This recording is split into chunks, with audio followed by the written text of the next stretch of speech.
बोले प्रेम से गाओ। कीर्तन में ताल की अपेक्षा प्रेम प्रधान है।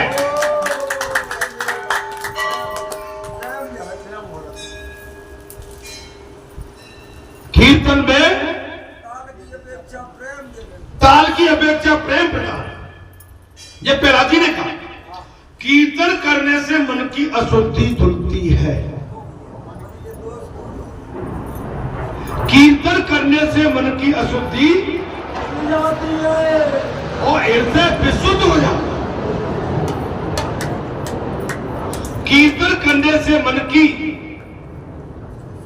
अशुद्धि धुलती है और मन शुद्ध हो जाता है। प्रहलाद बालक को समझा ही रहे थे, नाम ही ब्रह्म है।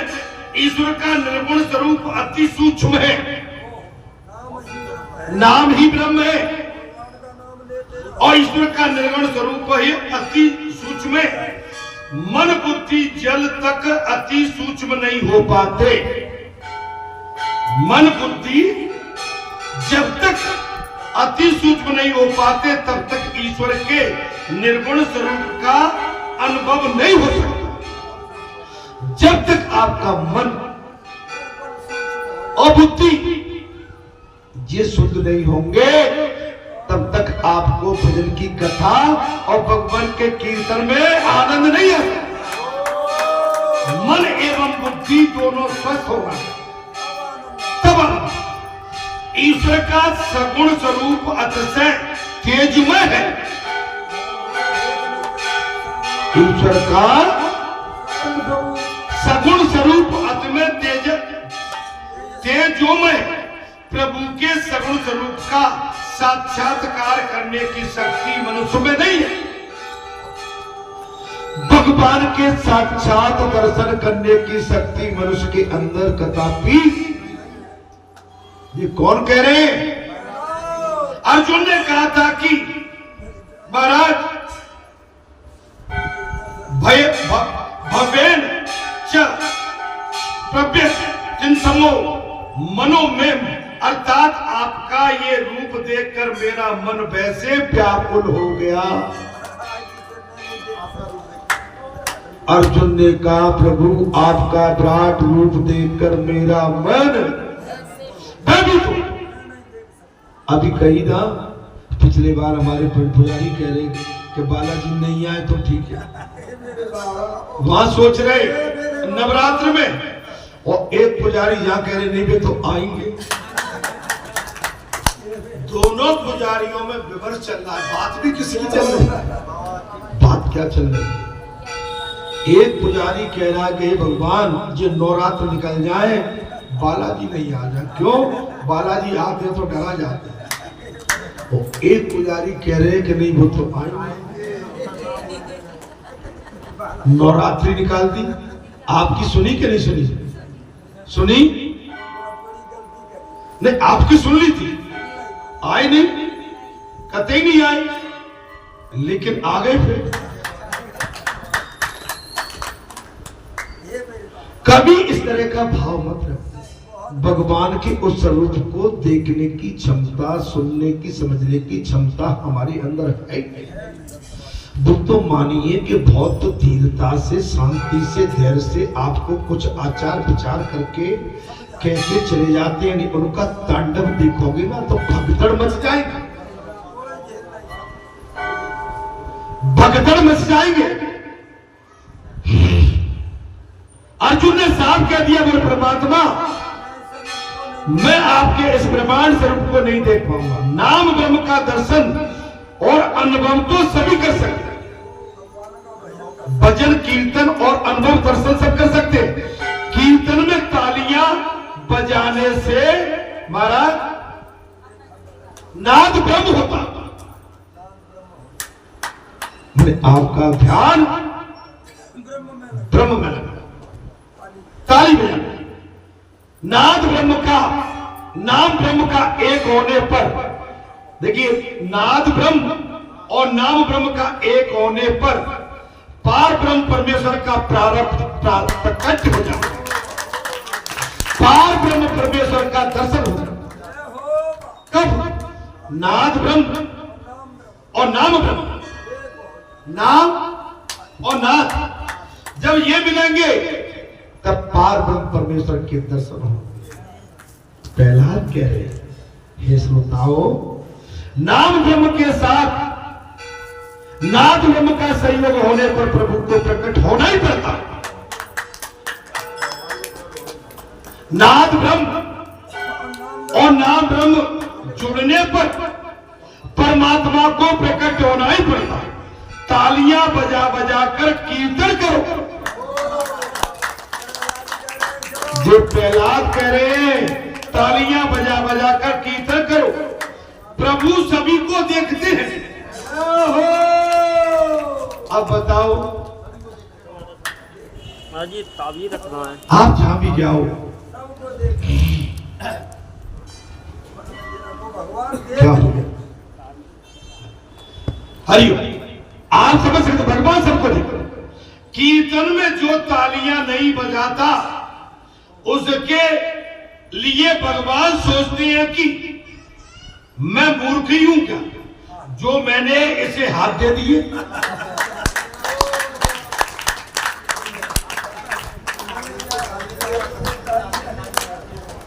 कीर्तन भजन में जो तालियां नहीं बजाते, भगवान सोच रहे हैं कि कहीं मैं मूर्ख तो नहीं हूं, मैंने इस जीव को हाथ दिए, किंतु अगले जन्म में मैं अपनी भूल सुधार लूंगा और उसे 2 की जगह 4 पांव दे दूंगा।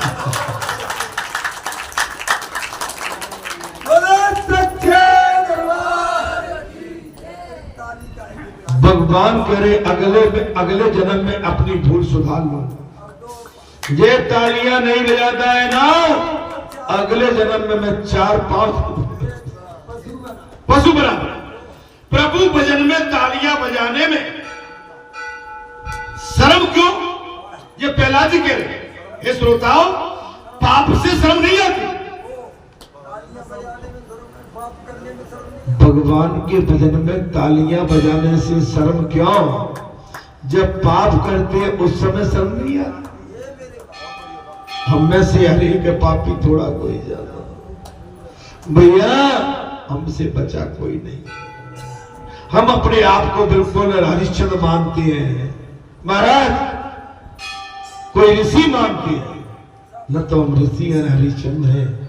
इस संसार में घिरे हुए हमारे कई पाखंड हमको घेरे हुए, भले ही हम उनको बता नहीं पाते, लेकिन पाखंड तो है। अरे शर्म करो, पाप करने में हेटी होती है, ताली बजाने में हेटी नहीं। अरे पाप करने में हेटी होती है।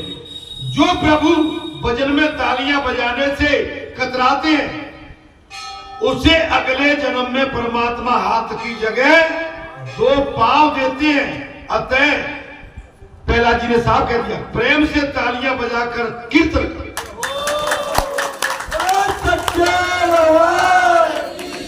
2 पांव तो हाथ देते हैं, तालियां बजाकर कीर्तन। न दानम तपो नेज्या, न सोच्यम न भ्रांति त्यजा, अर्थात भगवान को प्रसन्न करने के लिए दान तप यज्ञ शीघ्र व्रत आदि पर्याप्त नहीं है। अब मेरी बात समझ,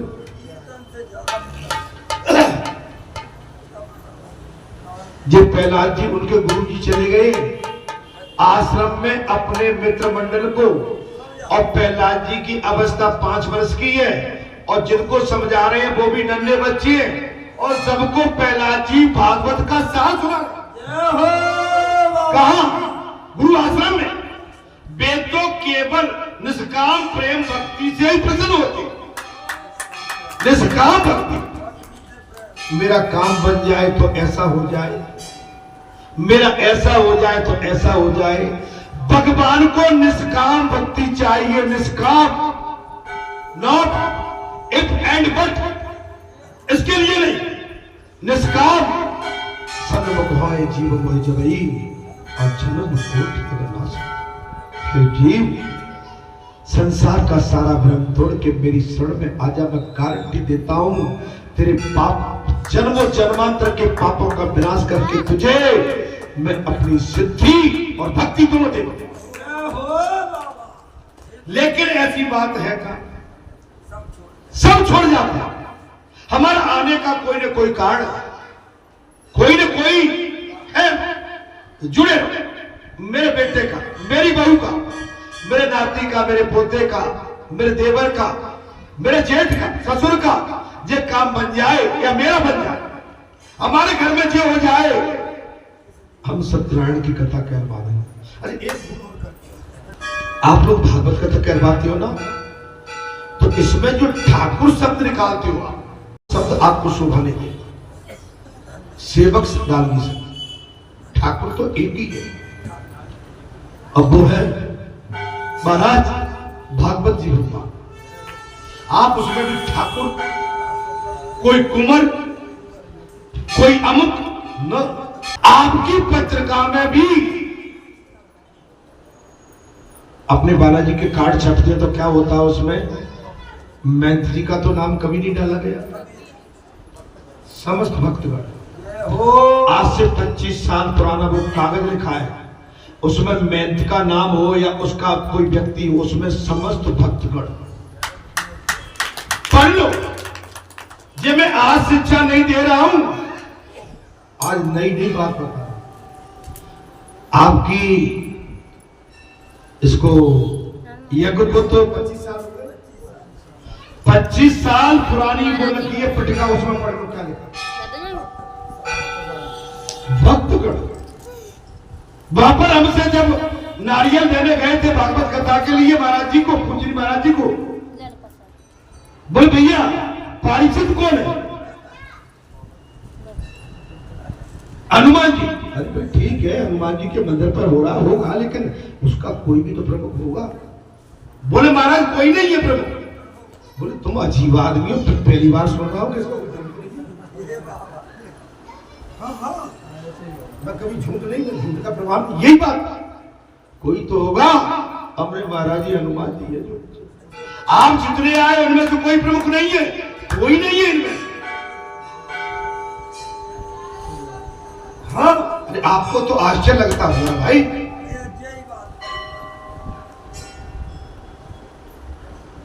और हरिहर शास्त्री जी के पास गए, बोल भैया ठीक है मैं आ रहा हूं यज्ञ संपन्न कराने के लिए, हवन कराने के लिए, लेकिन यजमान कौन है प्रमुख?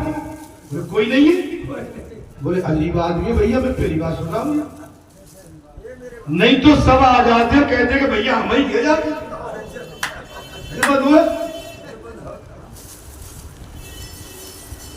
हनुमान जी ने पारिषद या पंचों या के क्षेत्र की पंच समिति से पारिषद बना दिए, लेकिन प्रमुख यहाँ के पारिषद हनुमान जी रहे। हमसे बहुत कहा कि तू बन जा, बैठ जा। भैया हमने कही भाई हमें ये नहीं पता है कि दाल में नमक और नमक में दाल कितनी डाली जाती है, दाल पकती कैसे है? अरे भैया हमें तो भाई हमारे बाबा ठसोरा से पकड़ के ले आओगे, मेरे तू बैठो। ये हमारी केवल इतनी तक हमारी बात थी। आप बड़ी विनम्रता के साथ कहिए अपनी चिट्ठी में, और चिट्ठी में तो कह देंगे ठाकुर। अरे भाई ठीक है, सब जानते हैं तुम किस समाज से हो, ब्राह्मण समाज है, ठाकुर से हो, किस समाज से हो, लेकिन जाए डाले से कौन से तुम्हारा नाम लिख दो पूरा। क्या लिख दो? मैं ठीक बोलो कि ना बोलो भैया?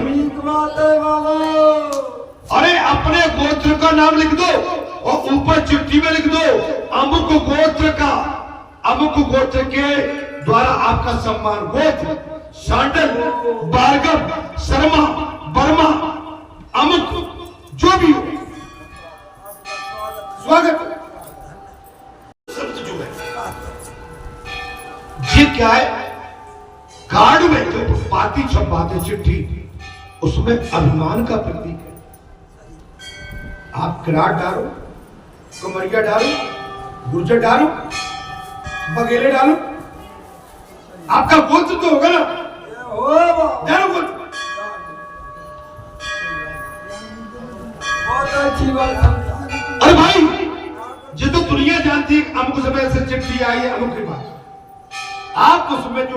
ठाकुर तो केवल एक ही जगत में, हम तो बन गए हैं, हम जा क्या हो गए। नहीं, ये भागवत कथा में अभी मैंने कहीं प्रसंग चल रहा था और आया जो उसमें साफ कह दिया कि ये जो यहाँ पर जो जिस तरह से हमारे भारत देश में बंटवारा कर दिया है, ये बंटवारा ऐसे नहीं होके आगे यही गृह युद्ध का कारण बनेगा, गृह युद्ध होगा। चलिए मैं कथा की हो रहा था, भजन कीर्तन महाराज कहां चल रहे थे भाई, नाम ब्रह्म दर्शन करने में अनुभव कर सकते हैं, कीर्तन तालियां बजाओ। प्रहलाद जी ने बालकों को आज्ञा, महाराज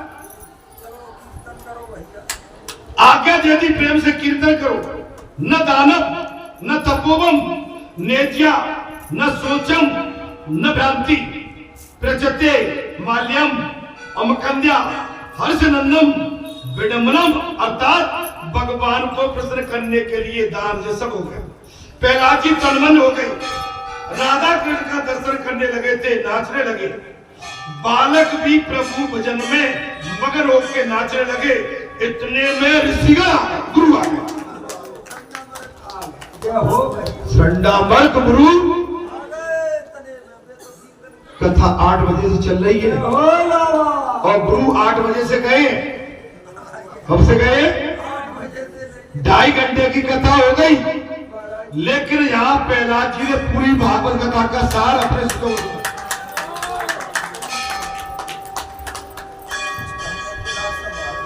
जी महाराज संडामर्क आ गए। उन्होंने सोचा कि हिरण्यकश्यप ने कहीं ये जान लिया तो बड़ा अनर्थ हो जाएगा। उन्होंने प्रहलाद से कहा कि ये तुम क्या उद्यम मचा रहे हो?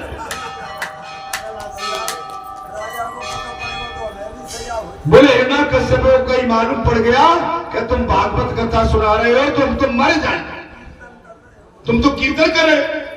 प्रहलाद से क्या क्यों उद्यम मचा रहे हो? बंद करो ये भजन। परंतु उनकी कौन सुनता है?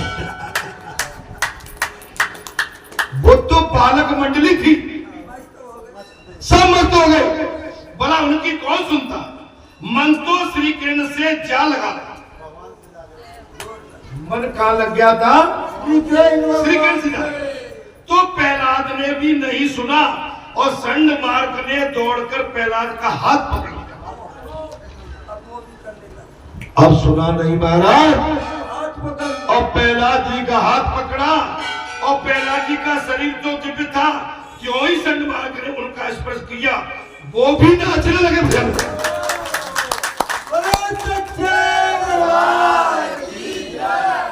वो भी भजन में नाचे।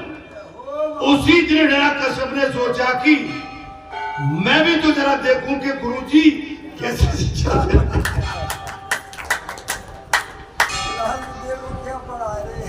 महाराज में तो उतर रही है बात।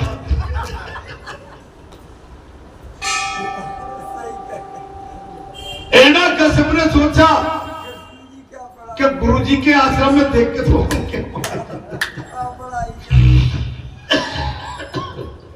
उसने वहां एक सेवक भेजा। सेवक ने वो महाराज समूह नृत्य देखा तो सोच में पड़ गया। नाम संकीर्तन में लीन होकर गुरुजी और सभी बालक नाच रहे थे। सेवक ने सोचा कि राजा को तो ये बात अच्छी नहीं लगती, अतः यदि वे जान जाएंगे तो गुरुजी की हत्या करवा देंगे। सेवक ने गुरुजी का हाथ पकड़कर उन्हें आसन पर बिठाने का प्रयत्न किया और गुरुजी के स्पर्श करते ही वो भी नाचने लगे।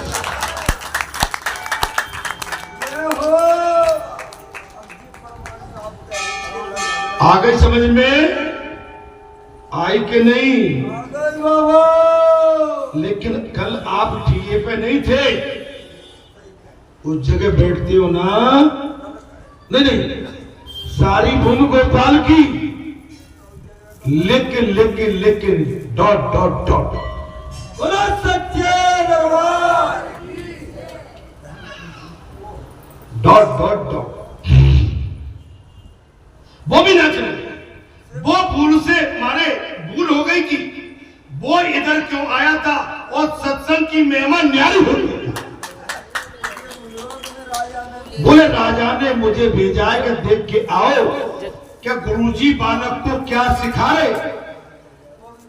वो भी भूल गया, वो भी सत्संग की महिमा में नाच रहे। सेवक को लौटने में देरी हुई तो राजा ने दूसरा सेवक भेजा। उसने भी देखा कि यहाँ सबके सब संकीर्तन में पागलों की तरह नाच रहे। अब ये कथा आपको कौन सुनाता? सबके सब पागल हो गए, वो भी नाच रहे। उस भजन मंडली में भी किसी व्यक्ति के स्पर्श से वो भी नाच रहे।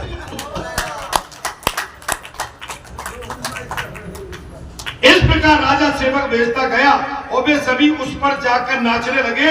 राजा ने सोचा कि ये क्या रहस्य है, ये स्वयं वहां पर दौड़ता हुआ आया है। उसने देखा कि गुरुजी बालकगण और सभी सेवक भगवान के नाम संकीर्तन में लीन होकर नाच रहे।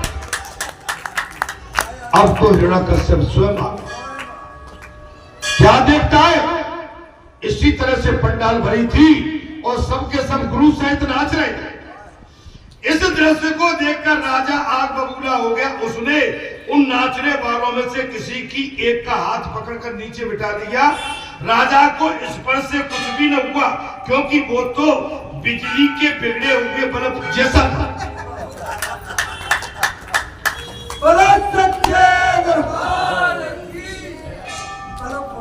जैसे बल्ब फूका हो।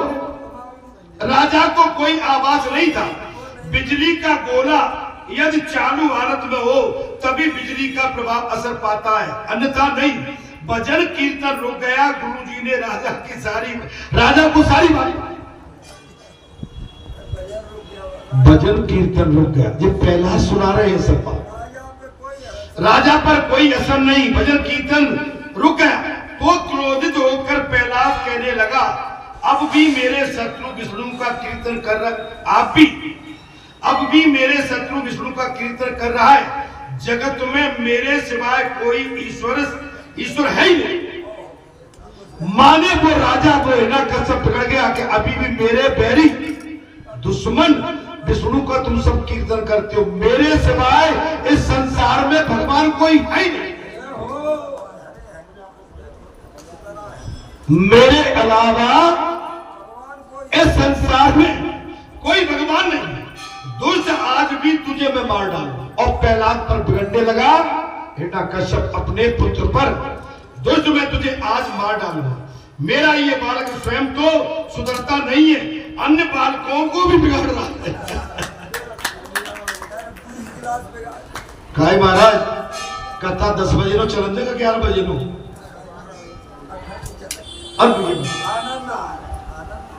अरे 10 तो बज गए, कथा तो चल। देखिए मुझसे कहते हैं जब मैं आता हूं यहां पर कि जब तक कथा चलती है तब तक आप लोग सब बैठे रहते, एक ठहराव रहता।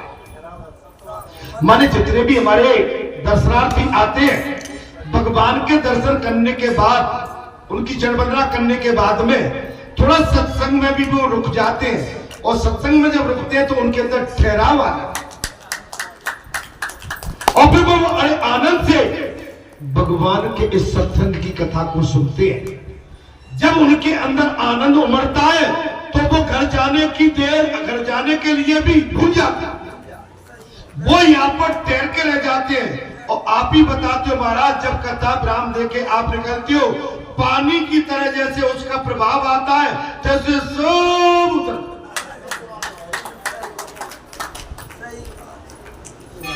ये सत्संग का प्रभाव, ये राम कथा का प्रभाव, ये वेदों का, शास्त्रों का, धर्म का, नीति का ये प्रभाव है।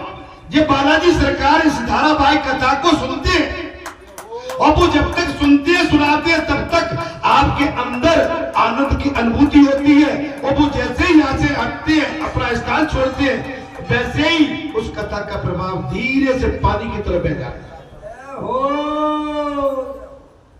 मेरा ये बालक स्वयं तो सुधरता नहीं है, ये अन्य बालकों को भी बिगाड़। ऐसा सोचकर राजा ने लपक कर प्रहलाद का हाथ पकड़ा। ऐसा सोचकर राजा ने हिरण्याकश्यप ने पहला जी का हाथ पकड़ लिया। राजा पर पुत्र की भक्ति, राजा पर पुत्र की भक्ति का रंग नहीं चढ़ पाए। राजा पर प्रहलाद की भक्ति का, जैसे कि घर के अंदर आपका स्पेशलिस्ट डॉक्टर हो, पीएचडी किया हो, तमाम डिग्रियां प्राप्त किया हो, लेकिन उस डॉक्टर का उपचार घर के अंदर नहीं चलता। मानते आपके घर के अंदर स्वयं राम जी अवतार ले लें, कृष्ण जी अवतार ले लें, बालाजी महादेव अवतार ले लें, दुर्गा अवतार ले लें, आप मानने को तैयार नहीं है, जबकि आपके घर में अवतार हो चुका है, लेकिन मानने को तैयार है। आज भी आप उसके साथ सांसारिक पौरिकता, वातावरण, भेद, ईर्ष्या, कलेश, क्रोध, ये सब आप जिस तरह का बंटवारा आप सब रखते हैं, इससे ही तो भगवान आपसे दूर रहते। और जो नजदीक अपना भगवान के पास जाते हैं, भगवान उनको अपने हृदय से लगा के उनका कल्याण करते। अरे जब तक तुम नहीं समझोगे, नहीं सोचोगे हमारे घर की, हमारे राष्ट्र की, हमारे देश की ख्याति भगवान श्री राम के अवतार, कृष्ण के अवतार ने एक गुनी नहीं कई गुनी बढ़ी। आज हम बैठते हैं कि भारत केवल हमारा है। अरे भारत का राजा तो राम है। अरे भारत के राजा तो राम है और राज्य के सेवक हनुमान है और मां जगत जननी है, वो मां सीता है, मां अनसुईया है और पतिव्रता नारी अनसुईया और मीरा जैसी भी है। आप समझिए, आप अपने आप को, आप जब तक उसके साथ मोल तोल करोगे, भगवान के साथ मोल तोल, भगवान किसी मोल तोल के फंदे में नहीं पड़ते। सत्यभामा और रुक्मिणी में शर्त लग गई, बोले भगवान मेरे हैं, मुझसे ज्यादा प्रेम करते हैं। रुक्मिणी कह रही है मुझसे करते हैं, सत्यभामा कह रही है मुझसे करते हैं। दोनों में वातावरण हो रहा है, इतने में प्रभु आ जाते। दोनों पूछते हैं तुम किससे अधिक प्रेम करते हो? भगवान तो दोनों के ही है। भगवान ने कह दिया मुझे एक काम करो, तुम मेरे लिए दोनों बराबर हो, मुझे एक पल्ले में बिठा के जो मेरा तौल कर देगा मैं उसी का। सत्यभामा को गर्व था, सत्यभामा राजघराने से थी। बोले मैं अपने पिता के यहां से तमाम हीरे जवाहरात मणिक सोना चांदी ये सब भंडार करवा दूंगी और मैं भगवान को तौल दूंगी। और रुक्मिणी का केवल एक ही भाव था, आराध्य प्रभु स्वामी मेरे, केवल मेरे। सत्यभामा ने पूरा अपना महाराज मणियों का भंडार लुटा दिया, भगवान उठने को तैयार नहीं। अंत में रुक्मिणी से कहा कि बहन मैं तो थक गई, मेरे घर में जो भी मेरे पिता के पास था मैंने सब रख दिया, भगवान तो उठते ही नहीं, तू ही कुछ युक्ति कर। बोले जी सब हटा था। अगर मेरा प्रेम सच्चा है, भगवान की छठ वंदना की है, तुलसी माता की पूजा की है, जगदम्बा की पूजा की है, और महाराज जो भी जितने नक्षत्र थे सभी का ध्यान किया है। अगर मैं सत्य पतिव्रता नारी हूं, अपने प्रभु की प्यारी हूं, ए भगवान आज मेरी लाज रख लेना। तुलसी दल तोड़ा है, एक तुलसी का पत्ता और एक तुलसी का पत्ता पल्ली में रखा है, भगवान फटाक से। ईश्वर की लीला परंपार है। आप सोना चांदी धमका के आप किसी को धमका के, ठुकरा के, आप किसी का अपमान करके अपना नहीं बना सकते। हाँ, वो कुछ समय के लिए तो आपकी भावनाओं की कदर करके आपको समझा देगा, लेकिन जो चोट लगी है उसको नहीं।